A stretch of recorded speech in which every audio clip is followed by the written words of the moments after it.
Bueno, hola a todos y todas y bienvenidos y bienvenidas a este primer vídeo del año del canal.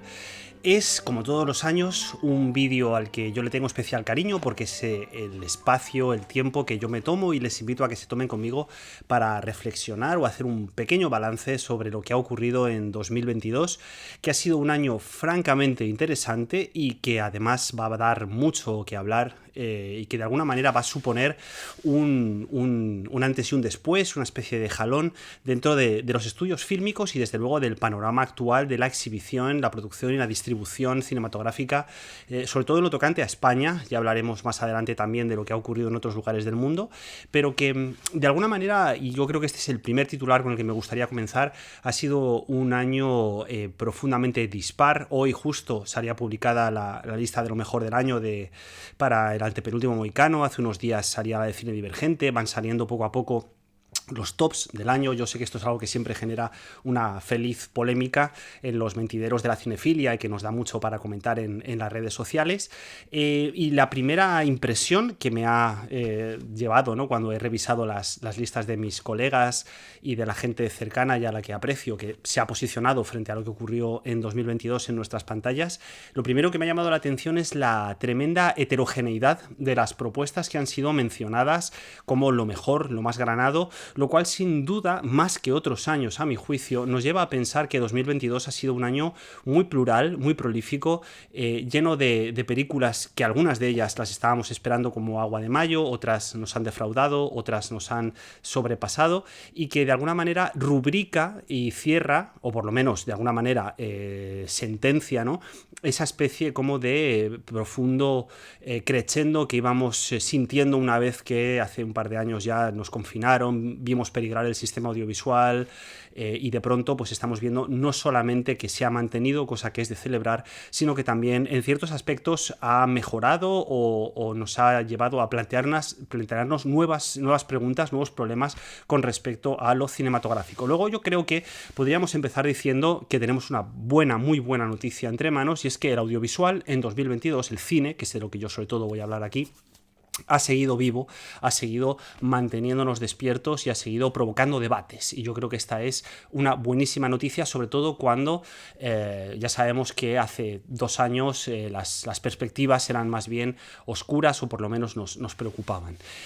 Por comenzar por algún lado, se ha dicho, y yo es una afirmación que firmo con algunos matices, que 2022 ha sido el año del cine español, o ha sido uno de los mejores años en mucho tiempo del cine español. Ya digo que esta afirmación, que se ha leído mucho en redes sociales y que también ha tenido lógicamente sus críticas, en mi caso concreto no puedo sino secundar y sino afirmar la buena salud, el buen tino, la pluralidad, una vez más, de las propuestas que han venido de alguna manera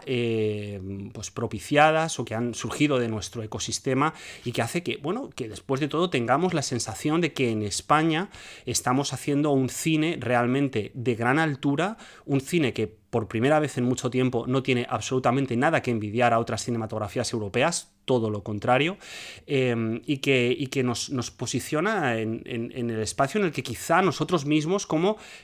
creadores o críticos o analistas del sistema español muchas veces hemos negado, muchas veces hemos pretendido mirar hacia otro lado buscando una especie de santo grial del cine, mientras que lo que estaba ocurriendo aquí entre nosotros era de una enorme altura. Este año yo creo que ha sido indudable por muchos motivos.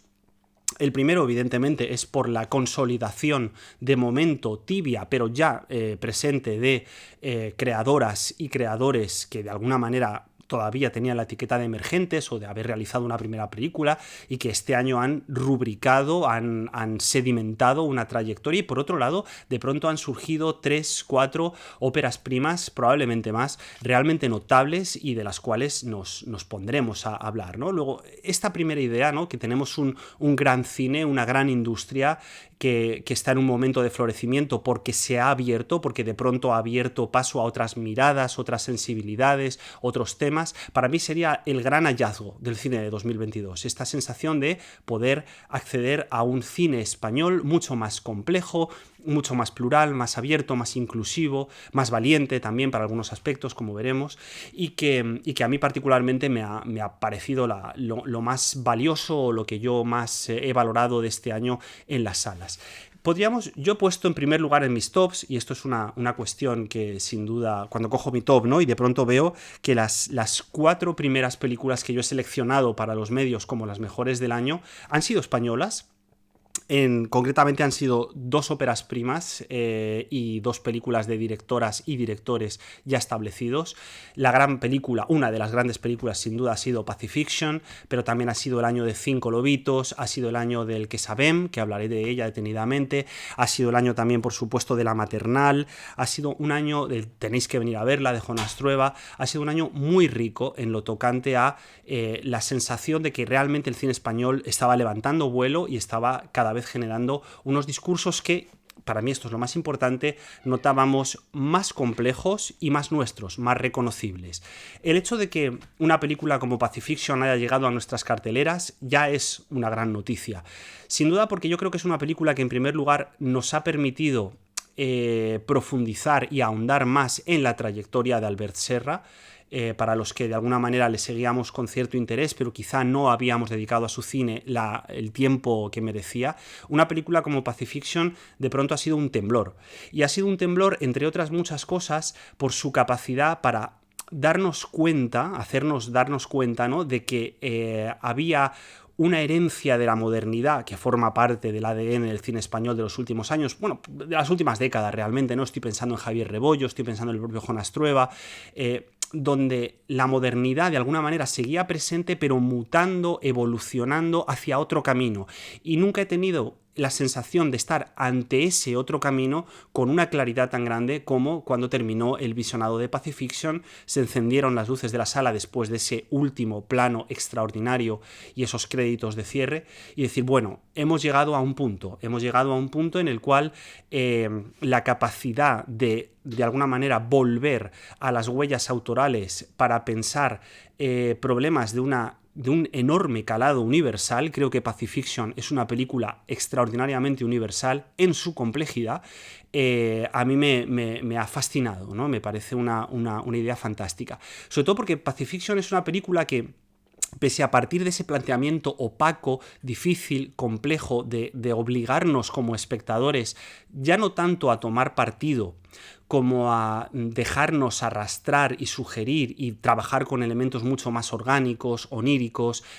plásticos, con la textura, con el tono, con la atmósfera, para llevarnos a ese otro mundo tan complejo que nos propone Albert Serra, es algo que ocurre muy pocas veces en las pantallas y sobre todo que no se queda solamente en lo que llamamos de una manera un poco críptica el cine de festivales, sino que de pronto ha llegado a ciertas salas y ha llegado a ciertos públicos donde el cine de Serra no había llegado. Habría mucho que discutir sobre si esto tiene algo que ver o no con su presencia en festivales internacionales, pero desde luego en lo que toca a las audiencias españolas de pronto nos hemos dado cuenta con que había una película que descendía como un ovni misterioso y que nos obligaba a pensar, ¿no? Hay una dimensión del misterio en el cine español que ya estaba antes, que estaba en Arima de Jayone Camborda, estaba en las películas de Luis Patiño, estaba en películas españolas recientes como Destello Bravío de Ainhoa Rodríguez, donde de pronto ese misterio, esa sensación de sentirse arrastrados más allá de la trama llegaba, y en Pacifiction alcanzaba una especie como de gran explosión, de gran laberinto, donde evidentemente hay huellas de la modernidad europea, hay huellas de la escritura francesa, pero también hay datos, historias que apuntan a nuestro pasado colonial, que apuntan al ecosistema global en el que estamos, ¿no? Es el cine, un cierto cine de pronto parece estar empezando a reflexionar de otra manera sobre el mundo en el que vivimos. Pacifiction es una gran película. Klondike, que se estrenó en la Mostra de Valencia y que llegará a las pantallas en breve, es otra de estas películas en el caso del conflicto, de la guerra entre Rusia y Ucrania. Luego, esta dimensión de lo mistérico, que también va a estar en algo de lo mejor del cine latinoamericano, como hablaré un poquito después, creo que ha sido una gran conquista, ¿no? Tenemos esa pata del cine español misterioso, sugerente. Estamos deseando ver Imhotep, que ojalá lo hubiéramos podido ver para las listas de este año. De momento no ha llegado, por lo menos a a mi pequeña parcela del mundo. En cuanto la pueda ver daré buena cuenta de ella, porque Julian Genninson es uno de los autores que más me ha interesado en los últimos años, tanto en su trayectoria en YouTube como en su trayectoria en el largometraje. Pero digo, más allá de ese misterio, el otro cine español que a mí particularmente me ha parecido más interesante este año ha sido, lógicamente, el cine de lo íntimo, esto que en algunos foros académicos estamos empezando a llamar el otro nuevo cine español femenino, donde de pronto han llegado, pues primero, esa película que no dudo en tildar de obra maestra, que es Cinco lobitos, o esa otra película tan interesante de Palomero, que es La maternal, esas películas donde de pronto esta especie como de gran proyecto de la intimidad, de la reflexión familiar, de los núcleos familiares, de las relaciones simbólicas dentro de la familia, que habían comenzado años en 2009 concretamente con Tres días con la familia de Marcoy, de pronto cada vez parece que tiene más peso, que escribe mejor, que va llegando a otros sitios, ¿no? En el caso de Palomero me encanta porque una película tan prometedora como era Las niñas, ¿no? Una película que además era tan frágil, o Alcarrás, ¿no? Carla Simón con Verano 1993, películas que habían apuntado en una dirección muy marcada y que uno, evidentemente, solamente viendo la trayectoria del cine español dirigido por mujeres de las últimas 3 décadas, viendo lo que pasó con las cineastas en los años 90, las cineastas emergentes de los años 90, y de pronto dices, ostras, estas mujeres que de pronto puedan acceder a realizar una segunda película y que esta segunda película sea todavía más compleja, que llegue más allá de las notas autobiográficas, que de alguna manera también, conectándolo con lo que decía antes de Pacifiction, alcance una dimensión que podría llamar, sin que me tiemble el pulso, universal, es algo que nos lleva a celebrar, ¿no? Cinco lobitos, por ejemplo, fue un auténtico descubrimiento por su capacidad de reescribir las posiciones de género dentro de la familia, por hacerlo desde una posición profundamente inteligente, crítica, bellísima, extraordinariamente sensible, pero cinematográficamente perfecta, ¿no? Que eso es una cosa en la que me gustaría poner mucho hincapié. Generalmente, cuando se habla de este cine español femenino, primero se utiliza la etiqueta autoficción, como si eso lo explicara todo, y en segundo lugar se tiende a utilizar adjetivos como sensible, íntimo, no sé qué, que son necesarios y que es verdad y que valoramos mucho, pero que también en lo que toca a la forma fílmica son extraordinarios. La composición en Cinco lobitos, por ejemplo, la dirección de fotografía de Cinco lobitos es maravillosa, la construcción de personajes, el ritmo de La maternal, su increíble visión humana traducida en términos fílmicos es extraordinario, ¿no? En el caso de La maternal, por ejemplo, la apropiación de elementos que en otro caso se hubieran llamado documentales y que de aquí Pilar Palomero ha hecho una hibridación con la ficción absolutamente extraordinaria, a mí me hacen pensar efectivamente, como decía Lilo de Serra, en una evolución, en un avance, en un camino que va siendo trazado con gran claridad y con una gran precisión. En esta dirección me gustaría detenerme en la que para mí ha sido una de las grandes novedades, quizá la gran sorpresa del año, que ha sido la película El que sabem, de Jordi Núñez, que como bien saben es una película en la que yo he intentado de alguna manera reivindicar allí donde me ha sido posible, porque es todavía una película muy pequeña, yo creo que tiene mucho recorrido, espero que sea eso que en el mundo del libro se llama un long seller, y que ha sido el ejemplo perfecto de cómo se puede de alguna manera utilizar la herencia íntima de un cierto cine, una cierta vivencia generacional, no me gusta nada esta palabra y luego explicaré por qué, para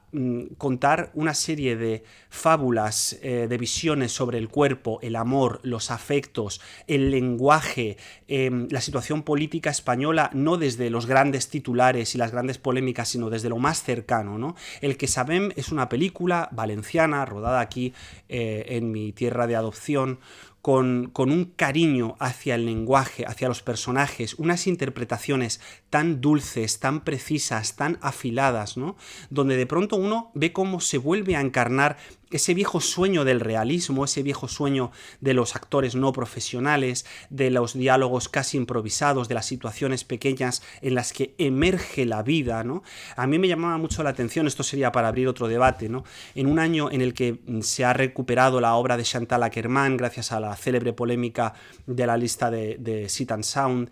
con Jan Dielman y toda esta historia, ¿no? Y que de pronto, más allá de reivindicar, que sin duda interesante Jan Dielman, podríamos hablar mucho o poco sobre las implicaciones sociológicas de la decisión de los votantes de Sit and Sound, pero más allá de eso, lo que realmente me gusta es que hoy en día es más que posible entrar en una sala de cine para revivir lo que ya creadoras como Chantal Akerman, entre muchas otras, estuvieron trabajando hace un montón de décadas, y ver cómo se actualiza con una enorme inteligencia y con una enorme mirada profundamente subjetiva y, sin embargo, profundamente conmovedora para cualquier espectador o espectadora de cine de nuestros tiempos, ¿no? Decía antes que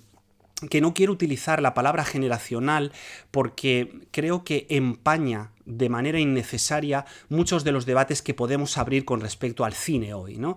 No solamente pienso en El que saben, pienso también en una película como Corsage, que aquí creo que la estrenaron con un título bastante horroroso, como La Emperatriz Valiente o algo así, ¿no? Corsage o El que saben, o una película latinoamericana que a mí me ha impresionado muchísimo, que se llama Finlandia, que es una película preciosa. Son películas que de manera errónea se pueden tildar como generacionales porque vienen de alguna manera dadas por el signo de los tiempos. Sin embargo, ese signo de los tiempos, el hecho de que de pronto a partir del Me Too estemos replanteándonos cuestiones vinculadas con la representación femenina y el punto de vista de lo femenino en el cine y toda esta cuestión, ¿no?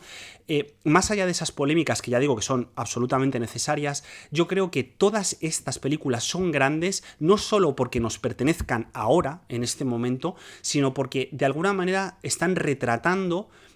con una voluntad de universalización absoluta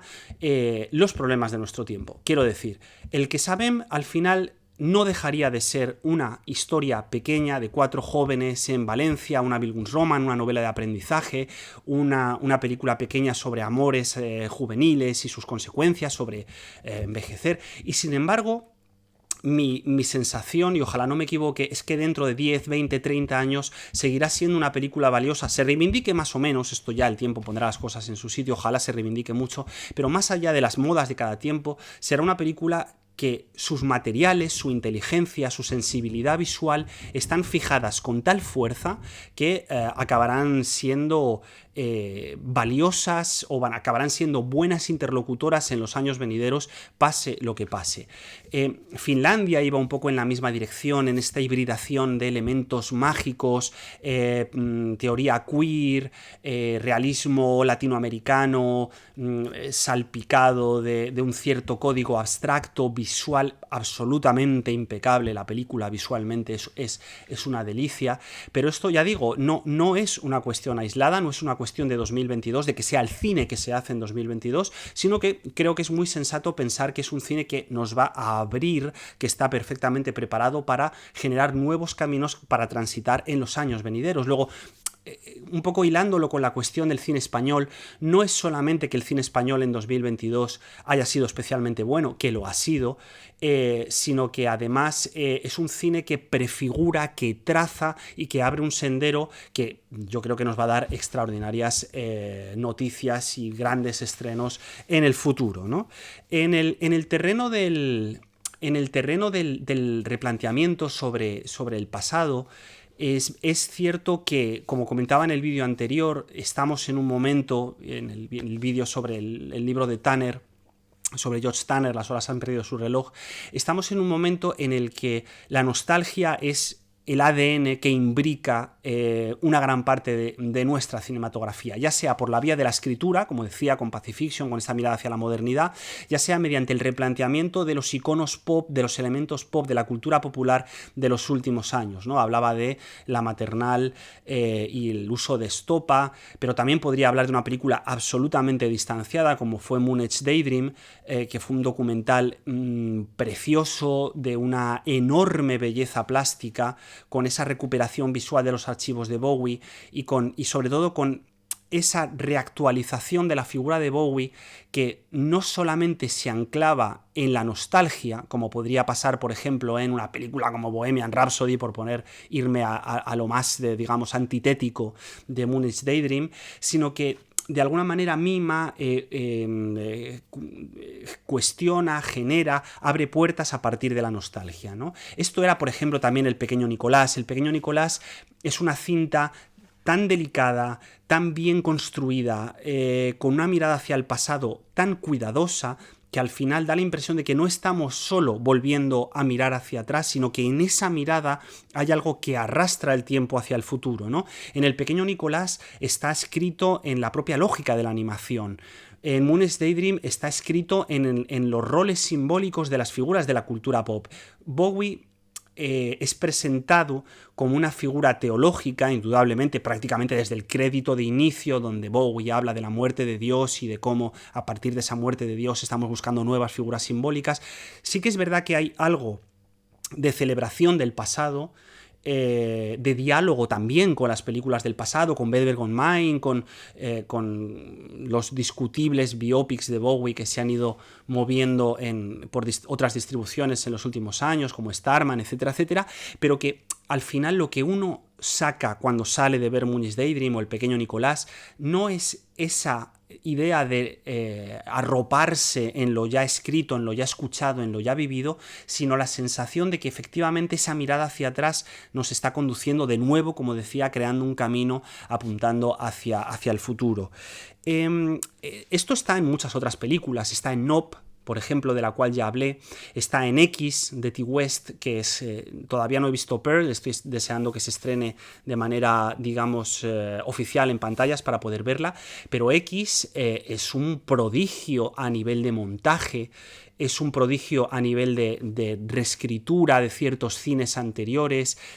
también de cuestionamiento de géneros, ¿no? Porque de igual manera que en el propio cine español se ha cuestionado, o Nope cuestiona el western, Asbestas cuestiona también de otra manera el western, desde otra perspectiva. También es verdad que hay como efectivamente un replanteamiento mucho más profundo, como el que plantea Ti West, que es un planteamiento estrictamente visual sobre los géneros, sobre el terror, sobre la pornografía, sobre la función de los cuerpos, que sigue siendo, como digo siempre, probablemente el gran tema de nuestro tiempo, ¿no? Hay películas que yo no sé si metería en los estrenos de este año, pero que han sido extraordinariamente valiosas, como por ejemplo We Are Going to the World's Fair, ¿no? Que al final es una película pequeña, ya digo, no sé si la podría meter en este año porque realmente es una película pospandémica. Yo la he visto este año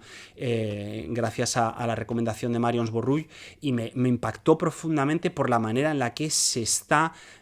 poniendo en duda la gran pregunta que sería ¿cómo filmamos nuestro cuerpo? Eso es X, de Ti West, ¿no? Es la pregunta por la filmación, la intimidad, lo que cedemos a la cámara, lo que recuperamos, la cuestión del estrellato, la frustración entre las imágenes y su función simbólica, ¿no? Están en X, por ejemplo, quizás recuerden que esto es muy interesante,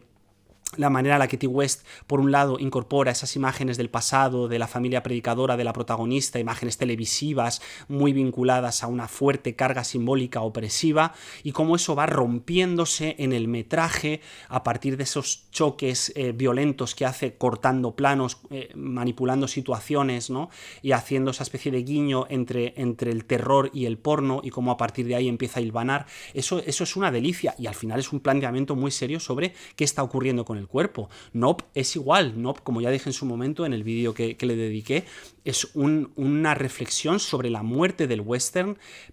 y de la ciencia ficción, pero no en un sentido elegíaco, no es un sin perdón, que es una película maravillosa, o no es ninguno de esos estupendos westerns que hemos venido llamando crepusculares en los últimos años, sino que es otra cosa. Y en esa otra cosa lo que hay es un replanteamiento por lo simbólico. ¿Qué hacemos con el cuerpo? ¿Cómo lo ubicamos en nuestros debates contemporáneos? ¿Cómo lo controlamos? ¿Cómo lo lo vestimos heroicamente, épicamente. En ese sentido creo que la película de Ti West es poco menos que apabullante, ¿no? Y también en esta dirección de preguntas sobre el cuerpo y de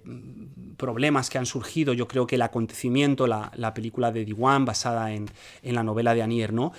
es una película realmente extraordinaria en lo que toca a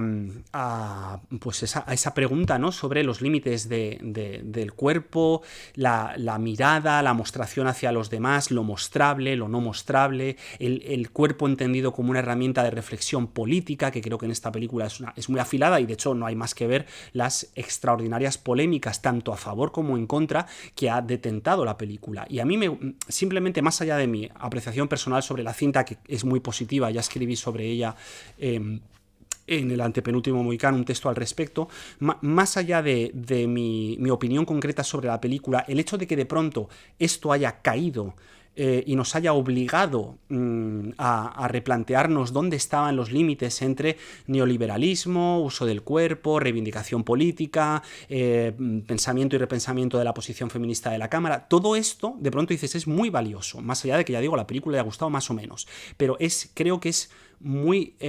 casi quema, ¿no? O sea, nos ha sido muy urgente. De pronto hemos tenido que hablar sobre estas películas de manera urgente porque nos estaban problematizando y porque en ese problema lo que había detrás era, lógicamente, una cuestión sobre el cuerpo. Se ha hablado mucho del fantástico también en 2022, hablando de Nope. Ya hablé de mi pasión por Smile, que para mí es otra de las grandes películas del año, pero ha habido mucho más. Ha sido un año muy productivo. Esto evidentemente dejo a los expertos del fantástico, que pueden hablar mucho más que yo sobre estos temas, pero ha sido un gusto poder ir a las salas y reencontrarse un año más, porque creo que esto también es una tendencia que va a la alza, con una revalorización del género en concreto. Y he dejado como un poco esquinado, ¿no?, la cuestión del blockbuster. La cuestión del blockbuster en 2022 para mí ha sido un poco deficitaria. Hay una gran película, una enorme película, que es sin duda alguna Top Gun Maverick. Esto puede sonar como muy llamativo. Hablaba con mi compañero Iván Bort cuando nos cruzamos nuestras impresiones sobre el año, ¿no? Y yo le decía que por pudor es una película que quizá hubiera debido poner más alta en mi lista. Top Gun Maverick, voy a tomarme unos minutos para reivindicarla. Top Gun Maverick ha sido una película importante pese a su absolutamente innegable aprovechamiento textual de la nostalgia. Y su visión, digamos, muy normativa, muy clásica de las posiciones masculinas, heterosexuales y tal. Todo esto sabes que va a estar en la peli, es decir, no hay que llevarse las manos en la cabeza. Mucha gente se lleva las manos a la cabeza. Creo que no hay que hacerlo, porque al final Top Gun Maverick para mí ha sido la gran reivindicación de una posición frente a la imagen, indudablemente desmesurada, indudablemente llevada al límite, marcada por un flujo de capital absolutamente loco, con unas posiciones ideológicas que, ya digo, habría que pensar detenidamente,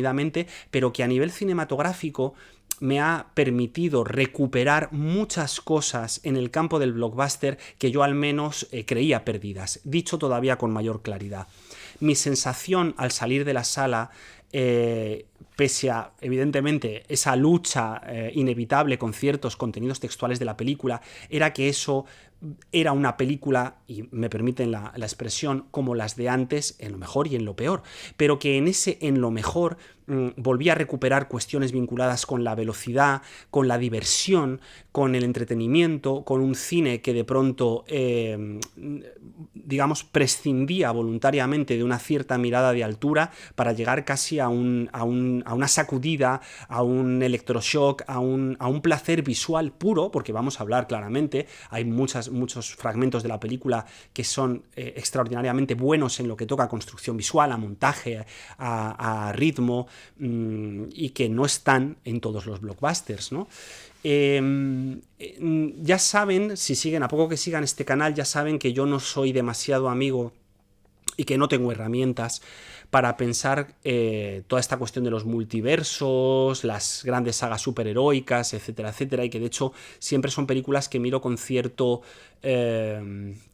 falta de credulidad, porque no consigo entrar en los universos que proponen, y probablemente sea más un problema mío que de las películas. Pero, por ejemplo, una película como Avatar, La forma del agua, al contrario que Top Gun, no me ha dado esa idea de recuperar el placer visual puro con herramientas estrictamente cinematográficas. De alguna manera, más allá de lo desmesurado de su metraje y de algunos logros técnicos que indudablemente son particularmente interesantes, me daba la impresión de que no estaba apoyando, no estaba ofreciendo una explosión visual o una experiencia estrictamente visual en cuanto a imagen pura y dura, como por ejemplo Top Gun o como cualquiera de las otras películas que he citado al principio, ¿no?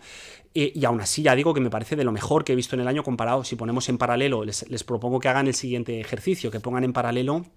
las secuencias acuáticas de Wakanda Forever y las secuencias acuáticas de Avatar 2. Las de Wakanda Forever son para echarse a llorar, como tantas otras cosas de Wakanda Forever, bajo mi humilde impresión. Avatar 2, el problema que tiene, creo yo, les propongo la siguiente hipótesis, es que más allá de esos logros técnicos, su planteamiento mira hacia una construcción simbólica clásica, como lo hace también Nope, pero desde una perspectiva absolutamente diferente, pero no termina de generar esa especie como de eficacia simbólica, utilizando un término de Barthes, esa eficacia simbólica, ese jugo ritual, mitológico, complejo, que propone el gran cine simbólico, y ahí está Top Gun, ojo, porque ahí está Top Gun, entre otras,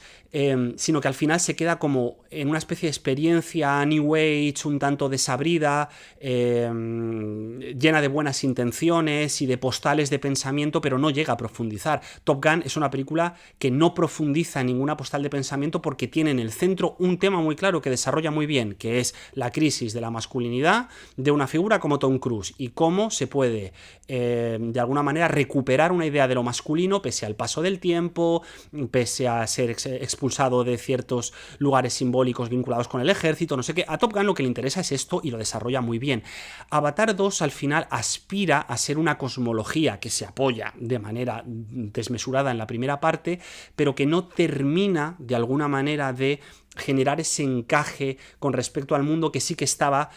por ejemplo, en películas totalmente diferentes como Magdala, de Danny Bell, o como las propias, o incluso me atrevería a decir como la propia Pacifiction de Albert Serra, ¿no? Pero bueno, esto ya sería pues un encaje comparativo absolutamente descabellado y que no nos llevaría muy lejos. En cualquier caso, sí que es verdad que yo particularmente detecto que ha habido una cierta caída en la construcción del blockbuster, pero ya digo, no soy un experto en la cuestión, hay gente que sabe mucho más que yo y si ustedes quieren, desde luego, llevarme la contraria en los comentarios, pueden hacerlo, me parecerá maravilloso. Un dato, una pega, ¿no? Que también, algo que he echado en falta en 2022 en la situación española concreta. Más allá de que efectivamente intuyo que ha habido pocas películas mayoritarias españolas para el gran público de calidad, estoy pensando, por ejemplo, en el fracaso parcial de una película como Los renglones torcidos de Dios. ¿Por qué fracaso parcial? Porque es una película muy discutible, por ejemplo, en términos tan básicos como el planteamiento que provoca, o sea, que tiene que ver con la enfermedad mental, que allí los locos son monstruos y todas las películas, o sea, las escenas con gente enferma están rodadas como si fueran películas de terror, como imágenes de una película de terror, ¿no? No hay absolutamente ningún tipo de empatía con la enfermedad mental, ni está ni se la espera. Y claro, cuando ha habido una película tan interesante también este año como Modelo 77, que hace una lectura tan buena, tan crítica, tan afilada de los planteamientos biopolíticos de la España del último franquismo y de la primera democracia, que es una película absolutamente genial en términos biopolíticos, en términos de reflexión sobre instituciones penales, sobre el cuerpo en las cárceles, sobre la libertad, la lucha política, la complejidad, tal. Todo esto que es tan potente en Modelo 77, como por otro lado es habitual en el cine de Alberto Rodríguez, que es un enorme creador, y de pronto, clac, cuando salta el blockbuster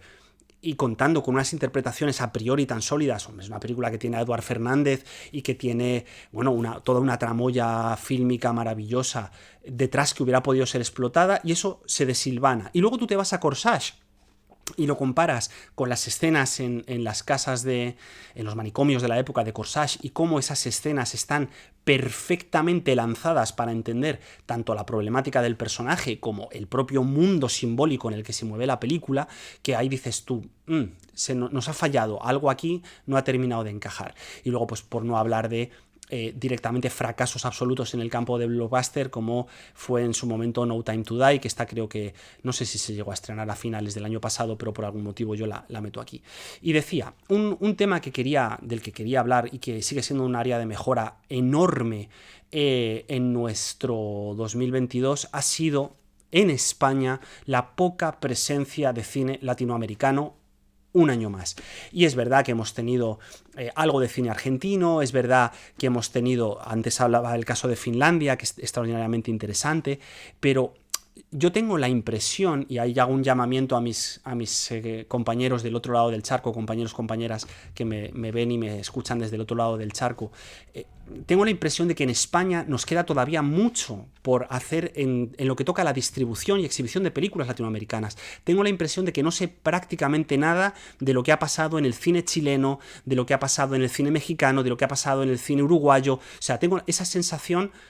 de falta de conocimiento, de falta de estreno en salas, incluso, voy a ir más, de falta de presencia de películas latinoamericanas en los festivales, por lo menos que tocan a mi área más cercana. No, ya saben que no, lamentablemente no puedo encargarme de coberturas internacionales, pero en lo que yo he visto, me da la sensación de que otros años hemos escuchado algo más a Latinoamérica y este año nos hemos quedado a medio camino. Y esto es un desastre, porque como digo siempre, en un momento en el que el cine español tiene tanto para ofrecer, si consiguiéramos hacer un contacto en los grandes públicos, medios y grandes públicos, con el cine latinoamericano, nos daríamos cuenta de las posibilidades que tenemos a nivel de lenguaje, a nivel de temas, a nivel de coproducciones. O sea, claro que han llegado cosas, pero no ha llegado todo lo que debería llegar, intuyo. Entonces, por favor, nuestros compañeros y compañeras que me siguen desde Argentina, Chile y el resto de países del Cono Sur, necesito que me den todas las pistas de lo que me he perdido, ¿no? Porque luego han llegado cosas, pero también han llegado cosas que tampoco han sido lo que esperábamos, como por ejemplo el último documental de Patricio Guzmán, que yo creo que ni siquiera ha tenido distribución en España todavía, y que además es que es un documental, más allá de, yo creo que tiene algunos problemas fílmicos, a mí es un documental que no me terminó de encajar, sobre todo viniendo Guzmán de donde viene y siendo quien es, me pareció algo inferior a sus últimas creaciones, pero con todo y con eso, no podemos entender lo que está ocurriendo en Chile, y deberíamos entenderlo porque es fundamental para entender la situación española, sin todo ese cine, todo eso que se está generando allí, sin todas esas piezas, necesitamos tenerlas con nosotros. Entonces, bueno, ahí va mi queja del año. Y un poco como a modo de coda o de cierre, me gustaría hablar un poquito de Aftersun, por varias razones. Primero porque siempre pasa, ¿no? Todos los años se estrena una película cuando uno ya ha cerrado su top y de pronto sale del cine, se lleva las manos a la cabeza y dice, oh Dios mío, ¿cómo no ha podido entrar esto en mi lista siendo la gran película que es, ¿no? Recuerdo que pasó hace unos años con La gran belleza de Sorrentino y todavía no me lo perdono. Claro, Aftersun, pese a no